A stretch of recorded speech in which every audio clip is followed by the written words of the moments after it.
Hey everyone, welcome back to the channel. Recently, I've been seeing this method everywhere online. People claim you can get unlimited gems and energy in Klondike Adventures using just your phone. No PC, no extra tools, and supposedly super easy. It sounded a bit too good to be true, so I decided to test it myself and see what really happens. In this video, I'll take you through the full process step by step, show you exactly what I did, and share the results.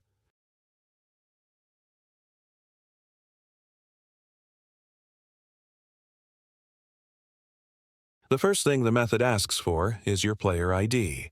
It's usually right there in your in-game profile or under Settings, easy to spot. I located mine real quick and copied it so it was ready for the next step. Nothing confusing here, just a basic setup step. Next, I opened up my phone's browser. I'm using Chrome, but it shouldn't matter which one you use. I headed to the site people keep mentioning and searched for the Klondike Adventures Unlimited Gems and Energy Hack tool. Everything loaded smoothly, with no sketchy redirects or annoying pop-ups, which actually surprised me. On the page, I selected my platform. I'm on Android, but iOS was an option too.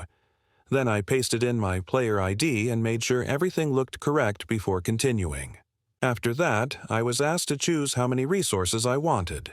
For this test, I went with a maximum amount just to see if anything would actually happen. When I confirmed, the page ran through a few progress bars showing different steps being completed. The layout was clean and easy to follow. Before finishing, there was a quick verification step. The site explains this clearly and even provides a simple walkthrough so it wasn't confusing at all.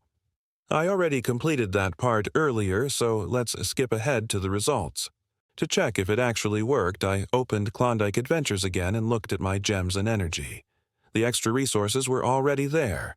No waiting, no restarting the game, it updated instantly. I really didn't expect it to be that easy. So, based on my test, the method did exactly what it claimed. The process was simple, mobile-friendly, and easy to follow if you pay attention to the steps. If this video helped you out, make sure to drop a like, share it, and subscribe for more real tests and honest reviews. And if you've tried this yourself, let me know how it went in the comments. I check them all. Thanks for watching, and I'll catch you in the next one.